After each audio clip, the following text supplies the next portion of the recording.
혹시 정 급하면 얘기해라. 혼자 소갈이 하다 보면 어떤 병도 생기니까 아직까지는 괜찮아요. 진짜 힘들면 말씀드릴게요. 아마도 아주버님 사업이 조금 힘들어지면서 두 분이 돈 예약을 하고 있었던 모양이었어요. 그런데 두 분의 이야기를 듣고 있던 남편이 갑자기 숟가락을 식탁에 탁 하고 내려놓더니 눈에 잔뜩 힘까지 준 채 말했어요. 급하면 말하라니. 이게 지금 무슨 말이에요? 무슨 말은 무슨 말이야. 요즘 네 형 사업이 좀 어려워져서 힘들어하는 것 같길래 정 힘들면 아버지가 좀 도와주겠다 그 말인 거지. 시어머님이 남편의 눈치를 보며 조용히 말을 하고 있었는데요. 아니 형 사업이 안 좋아진 걸 왜 아버지가 도와줘요? 넌 그게 무슨 말이야? 그럼 이 형 사업 망하게 그냥 보고만 있으라. 그 말이냐? 사업이 망하단 말던 그건 형이 알아서 해야 하는 거지 왜 아버지가 형한테 돈을 주느냐는 말이에요. 설마 그동안 이런 식으로 아버지 돈 야금야금 가지고 간 거 아니에요. 너 지금 밥 먹다 말고 뭐 하는 짓이야? 시어머님이 버럭한 채 남편을 노려봤는데요. 나도 엄마 아버지 자식인데 형이 재산 다 가지고 가는 거 아니냐 그 말이에요. 그리고 전에 형이 나한테 그랬잖아. 자기 일은 자기가 알아서 해야지. 다 큰 어른이 왜 부모한테 손을 벌리냐고 그래 놓고 지금에 와서 형이 이러는 건 진짜 아니지 않나. 둘째야 그만하자. 시어머님이 다시 한번 남편을 말렸어요.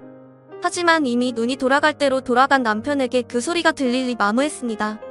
형이 찔리긴 찔리는 모양이네. 아무 말도 못하는 거 보니? 여보 그만 좀 해. 진짜 왜 이래 이거다. 내가 뭐 틀린 말 했어. 다른 사람도 아니고 형이 이러면 안 되는 거잖아.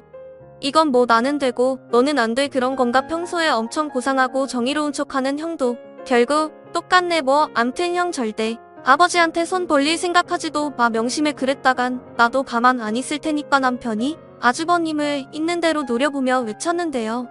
꼭 참고만 있던 아주버님도 지지 않고 남편에게 버럭했어요. 내가 언제 아버지한테 돈 달라고 했어. 지금 괜찮다고 했잖아. 근데 왜 혼자 발끈해서 난리치고 있어. 가만 보면 형 참 뻔뻔하고 이중적인 사람이야. 혼자 착한 척은 다 하면서 뒤에서 아버지 재산이나 탐내고 있잖아. 너 그만하라고 했지. 내가 아버지 도움 안 받는다고 말했잖아. 그러니까 그만해. 지금 부모님 앞에서 뭐 하는 짓이야. 역시 형은 대단한 사람이야. 결국 오늘도 나만 나쁜 사람 만드네. 그래. 이 모든 게 내가 못나서 그런 건데 뭘 어쩌겠어. 형은 착하고 마음도 바다같이 넓은 사람인데 말이야. 너 진짜 그만하라고 했다.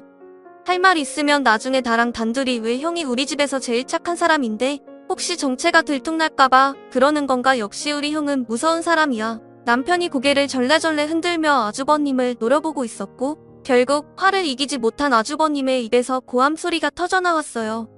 너 그만하라고 했지. 부모님 앞에서 꼭 이래야만 했냐? 제발 생각이라는 걸 좀 하고 살아라. 그래 미안하네. 내가 아주 멍청하고 모조리라. 야 너 입담을 하고 했다. 아주버님이 자리에서 벌떡 일어나는 바람에 식탁 의자가 뒤로 넘어지고 말았어요. 그 모습에 시부모님의 얼굴이 말이 아니었는데요. 우선 시아버님의 얼굴에는 화를 넘어 분노가 가득해 보였고 시아버님은 눈에 눈물까지 그렁그렁한 채 어쩔 줄을 몰라 하고 있었어요. 둘째야 지금 형한테 뭐 하는 짓이야. 그만해. 첫째도 그만하고. 그렇지 엄마 아버지는 맨날 형 편 만드니까. 그리고 내가 혹시 궁금해서 그러는데 나 어디서 주워온 건 아니죠. 남편이 시부모님과 아주버님을 번갈아 가며 바라보고 있었는데요. 그 순간 가만히 듣고만 있던 형님이 갑자기 한마디를 툭 하고 던졌어요. 서방님 그건 아닌 것 같은데요. 어디서 주워왔다고 하기에는 형제가 닮아도 너무 닮았어요. 전 처음에 쌍둥이인 줄 알았잖아요. 봐봐요. 아무리 봐도 똑같이 생겼잖아요. 우리 남편이 배가 좀 나온 것 빼곤 완전 똑같다니까요. 안 그래 동서네? 아 네 사실 많이 닮긴 닮았어요. 저도 가끔 깜짝깜짝 놀라긴 해요. 형님의 뜬금없는 말의 순간 웃음이 터져나오려고 했지만 제가 꾹 참은 채 대답했어요. 아니지 닮은 게 아니라 완전 똑같다니까. 암튼 그러니까 서방님 개인실에 서방님한테 출생의 비밀이 있어서 혹시나 어딘가에 진짜 부모님이 살아계신 건 아닌가 하는 그런 생각은 하지도 마세요. 우리가 볼 때는 그냥 딱 봐도 형제가 확실하다니까요. 병수님 지금 이 상황에 저 놀리시는 겁니까? 아니요. 제가 놀리긴 언제 놀렸다고 그래요. 서방님이 먼저 출생의 비밀이 있는 거 아니냐고 묻길래 제가 대답한 거잖아요. 절대로 아니니까 다시는 그런 생각하지 마시라고요. 어휴 진짜 짜증나서 못 있겠네 라며 남편이 자리에서 일어나서 밖으로 나가버렸어요. 그 바람에 저도 벌떡 일어난 채 시모님께 꾸벅 인사를 드린 뒤 남편의 뒤를 따라 나섰는데요. 형님이 나중에 전화할게라며 손으로 전화를 거는 신용을 하고 있었어요. 그런 형님 때문에 다시 한번 웃음이 터져나오려는 것을 꾹 참고는 시댁을 나섰는데요. 자꾸만 웃음이 나올 것만 같아서 참느라 어찌나 애를 썼는지 모르겠네요. 그렇게 남편과 함께 집으로 돌아가는 길에 남편이 어찌나 불만을 토해내던지 투덜이도 이런 투덜이가 없겠구나라는 생각마저 들었습니다. 아니죠. 삐돌이라고 해야 맞겠네요. 아무튼 집에 돌아가서도 남편은 제게 끝도 없이 불만을 토해냈다가는 홀로 소주를 마시다가 잠이 들었어요. 그런데 잠시 후 제 휴대폰에 울려서 보니 형님이었어요. 동서 서방님 좀 어때? 그냥 그렇죠. 뭐 앉은 자리에서 소주 한 병을 마시더니 잠들었어요. 뭐? 소주 한 병을 마셨다고? 맥주 한 잔도 제대로 못 마시던 사람이 진짜 화가 나긴 났나 보네. 전 도무지 어느 부분에서 화가 난 건지 이해가 안 돼요. 별것도 아닌데 왜 난리를 치는 건지 답답하고 그렇네요. 괜시리 남편 때문에 저까지 시부모님 눈치 봐야 하잖아요. 그리고 형님한테도 죄송하고요. 동서가 미안할 게 뭐가 있어. 근데 서방님 입장에서 보면 그럴 수도 있겠다 싶어. 암튼 채씨 형제들 때문에 우리까지 난감하네. 근데 가만 보면 형님은 진짜 멘탈이 강하신 것 같아요. 멘탈이 강하다니 그게 무슨 말이야? 그렇잖아요. 두 형제가 막 소리 지르고 있는데 어쩜 아무렇지도 않게 그런 말을 하실 수가 있어요? 아 그거? 난 그냥 내 말 한 것도 없는데 뭐 사실 내가 틀린 말 한 것도 아니잖아. 둘이 완전 붕어빵인데 출생의 비밀이라니. 암튼 형님 덕분에 싸움이 끝나서 다행이었어요. 이럴 때마다 얼마나 바늘방석인지 모르겠어요. 근데 저희 가고 나서 별일 없었어요? 어머님 아버님 표정이 엄청 안 좋으시던데 걱정 마, 내가 잘 유료해드리고 왔으니까. 그건 내가 전공이잖아. 역시 형님밖에 없어요. 형님 없었으면 어쩔 뻔했을까 아찔하네요. 동서 두 사람은 맨날 투닥투닥 하지만 우리는 절대 그러지 말자. 지금 우리 사이 이렇게 좋은데 혹여나 저 인간들 때문에 사이 나빠지지 말자 그 말이야. 당연하죠. 저는 그냥 형님 편인걸요. 걱정하지 마세요.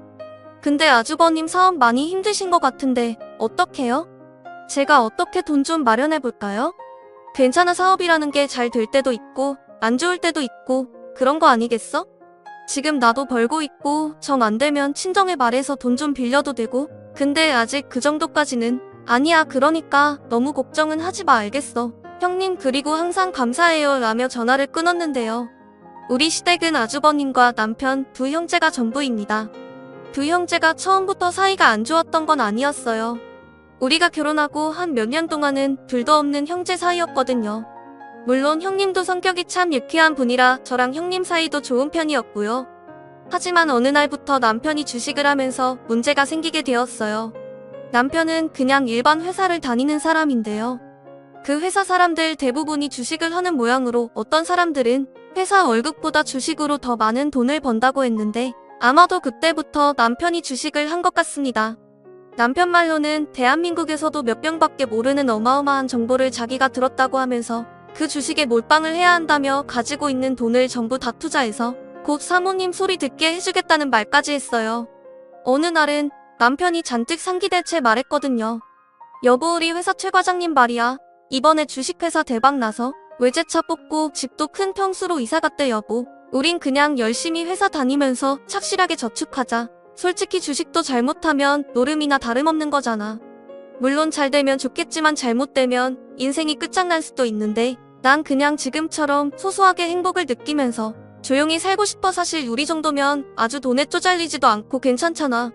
우리가 괜찮긴 뭐가 괜찮아. 그래봤자 평생 직장인인 거지. 회사 다녀서 돈 벌어봐야 그게 몇 푼이나 된다고. 인생은 말이야 한 방이야. 적어도 우린 결혼할 때 시부모님이 집은 하나 해주셨잖아. 내 친구들 보면 평생 벌어도 집 한 채 못 살 것 같다고 맨날 한숨만 쉬는데 그거에 비하면 우린 완전 복 받은 거잖아. 여보 이번 정보 진짜 확실한 거니까 이 집 담보로 대출 받아서 그 돈으로 그 회사 주식 쓸어 담아 넣어야 된다니까. 이거 터지면 당신도 이제 강남 사모님 소리 들을 수 있다 이 말이야. 뭐? 절대 안 돼? 이래서 아버님이 집을 공동 명의로 하라고 하셨던 거구나. 절대 안 되니까 그런 줄 알아. 이 집 담보로 대출 받으면 그냥 이혼이야. 당신은 양심도 없어? 어떻게 이 집을 담보로 대출 받아서 주식을 한다는 소리를 내?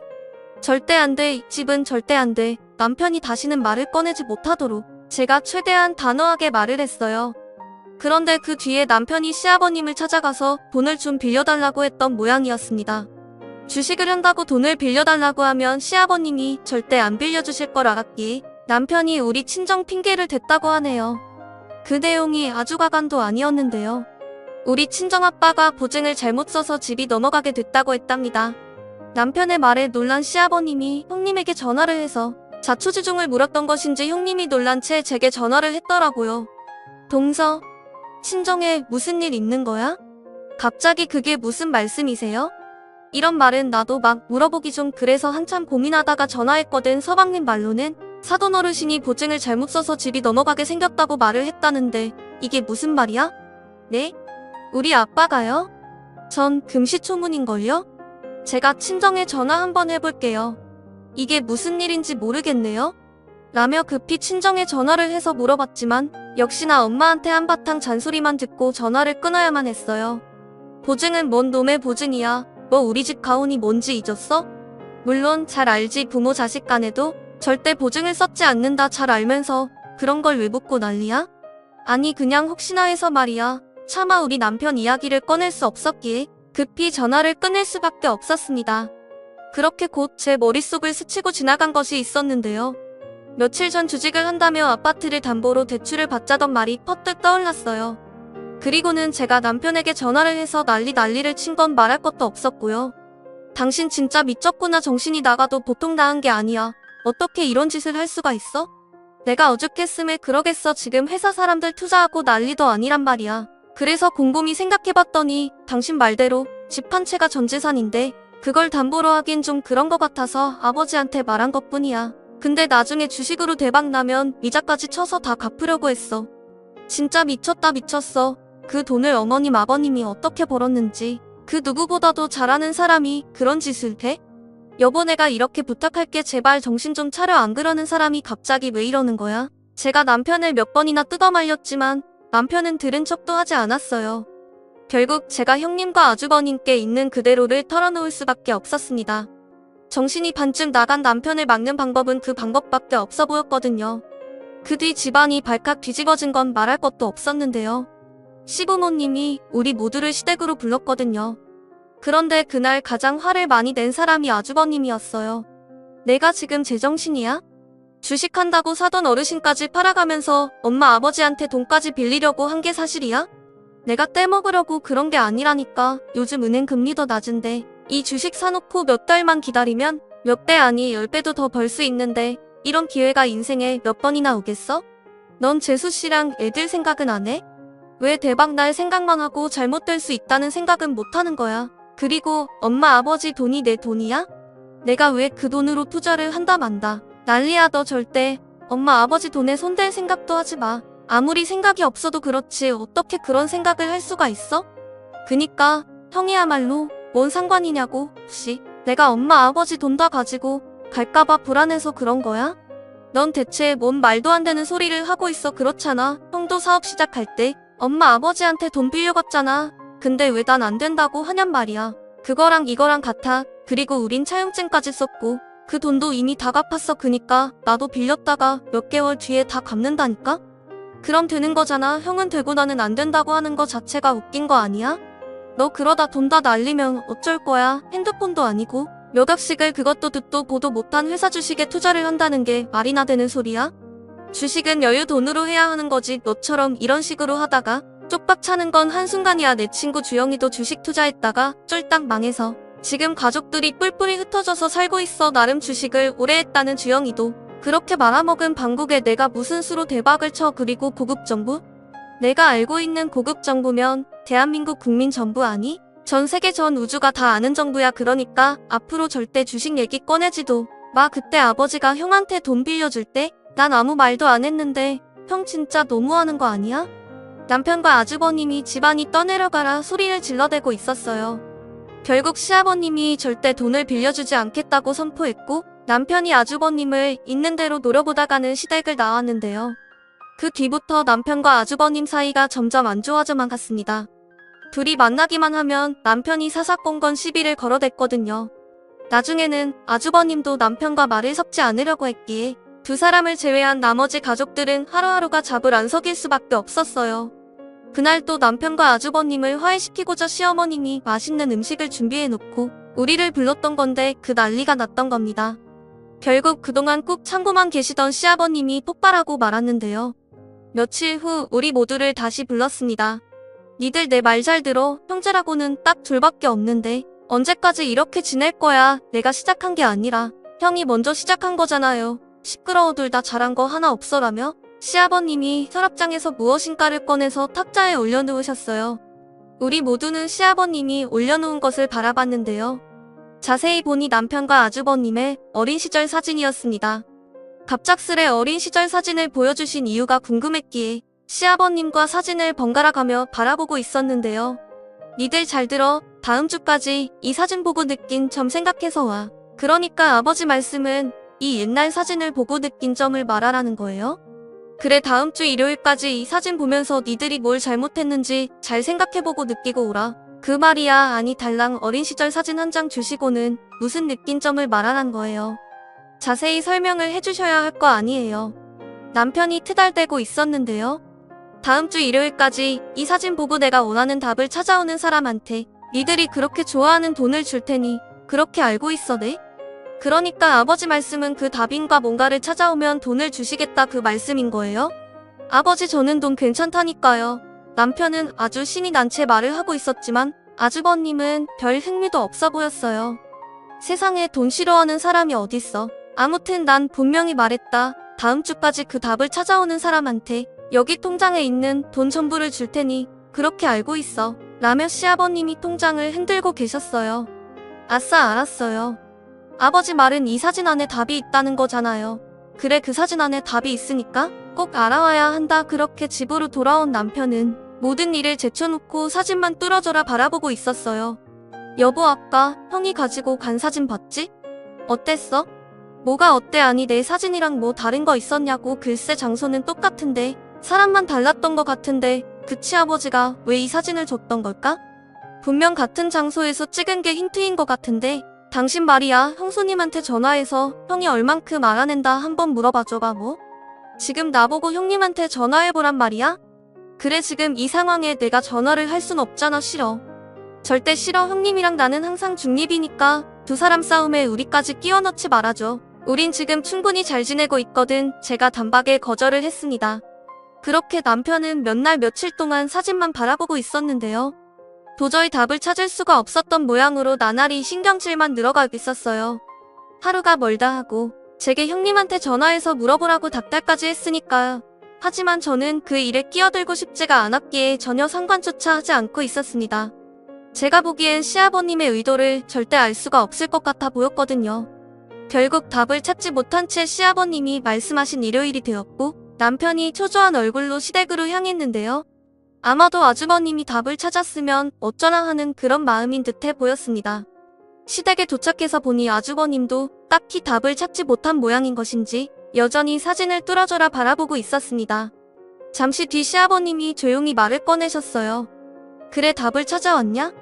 아니요. 아무리 봐도 무슨 의도인지 모르겠습니다. 나도 모르겠어요. 형이랑 나랑 옛날 집에서 찍은 사진 같은데 라며 남편과 아주버님이 궁금하다는 듯이 시아버님을 바라봤는데요. 그런 두 사람을 보던 시아버님이 놀라운 말을 하기 시작했어요. 니들 사진 속에 그 안테나 기억나냐? 안테나요? 아, 이 안테나 기억나죠. 그때 그 시절 그 안테나로 뭘 했었는지도 기억나고 그럼요. TV보다 지지거릴 때 탁탁 쳐도 안 나오면 옥상에 올라가서 안테나를 이리 돌리고 저리 돌리고 그랬잖아요.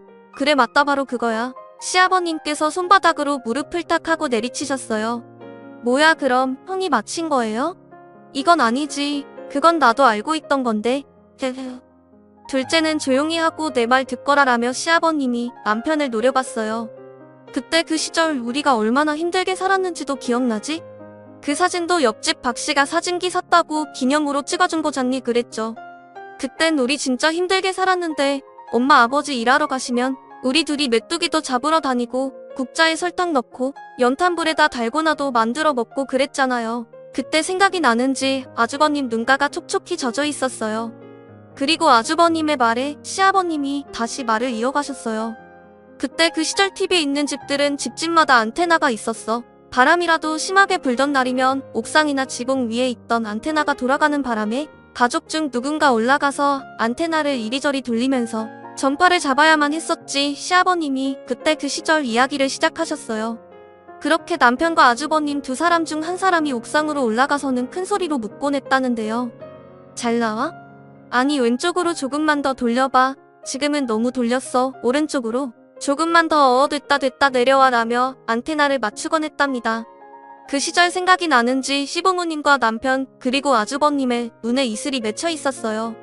비록 그 시절 사는 게 많이 힘들었지만 내 엄마랑 난 밥을 안 먹어도 배가 불렀다. 그게 웬 줄 아냐? 니들 우애가 아주 좋았기 때문이야. 그때 니들은 추운 겨울이던 더운 여름이던 안테나를 서로 맞추러 나간다고 하던 우애 좋은 형제였어. 다른 집은 서로 안 간다고 싸우고 난리를 쳤다는데 니들은 항상 서로 옥상에 올라가겠다고 했지. 그때를 잘 생각해봐. 첫째는 내가 형이니까 내가 갈게, 둘째는 맨날 형만 올라갔잖아. 오늘은 내가 갈게 라고 하면서 서로를 끔찍히도 챙기곤 했잖니. 물론 그것뿐만 아니라 맛있는 과자라도 생기는 날이면 그걸 안 먹고 있다가 서로서로 나눠 먹었고 말이다. 그랬던 니들이 어쩌다 일이 된 거냐. 지금은 돈도 많이 벌고 먹고 살만하지만 나는 그때가 더 행복했던 것 같구나. 지금은 하나도 행복하지가 않아. 이놈의 돈이 뭐라고 니들이 이렇게 변한단 말이냐. 시아버님의 말에 남편과 아주버님이 방바닥만 내려다본 채 얼굴조차 들지 못했는데요. 돈들 필요하면 다 가지고 가. 이까지 돈은 우린 필요 없으니까 형. 돼지가 내 원수처럼 이렇게 지내는데 이까지 돈이 뭐가 중요하겠어. 여기 사진 좀 봐봐라. 둘 다 얼마나 해맑게 웃고 있는지. 정말이지 가난했지만 니들이 서로서로 챙기던 그때로 다시 돌아가고 싶구나. 아버지 죄송합니다. 형인 제가 더 잘 챙겼어야 했는데 다 제 불찰입니다. 아주버님이 기어들어가는 목소리로 말을 하고 있었고 아니에요. 다 제 잘못이에요. 제가 돈에 미쳐서 이 난리를 쳤어요. 정말 잘못했습니다. 그럼 니들 앞으로 우애 있게 잘 지낼 수 있는 거냐. 약속할 수 있어? 남편과 아주버님이 대답을 한 채 고개를 떨궜습니다. 그렇게 남편과 아주버님은 서로에게 진심으로 사과를 했고 다시 사이가 좋아졌습니다. 그러던 어느 날 퇴근해서 들어오던 남편의 얼굴이 새하얗게 변해 있었는데요. 여보, 그때 내가 잠깐 미쳐서 대박난다고 난리치던 그 주식 있잖아. 그때 그거 샀으면 진짜 인생 나락으로 떨어질 뻔했어. 형 말이 맞았어. 그게 무슨 소리야. 그때 그 회사 주식 산 사람들이 곧 회사에 사표를 던질 거라는 등 설레발치고 난리를 치더니만 지금은 울고불고. 난리도 아니라니까. 왜 다 날렸대? 다 날린 정도가 아니야. 알고 보니 그 회사가 적자투성인 회사였다는데 이번에 대표이사가 횡령으로 구속까지 됐다나 봐. 주식도 거래 정지됐고 상장 폐지가 확실하대. 지금 우리 회사 직원들 울고불고. 난리도 아니라니까. 진짜 형 아니었음 나도 완전 큰일 날 뻔했다니까. 남편이 사색이 된 채 말을 하고 있었어요. 그 뒤 남편은 절대 주식에 손을 대지 않고 있는데요. 가족들의 바람대로 작은 것에 행복해하며 그냥 평범하게 잘 살고 있답니다. 물론 아주버님과 둘도 없는 형제 사이가 되어 잘 지내고 있고요. 비록 말도 많고 탈도 많았지만 시아버님의 지혜로 인해 가족이 다시 화목해진 것 같아서 얼마나 다행인지 모르겠습니다. 오늘의 사연은 여기까지였습니다. 고맙습니다.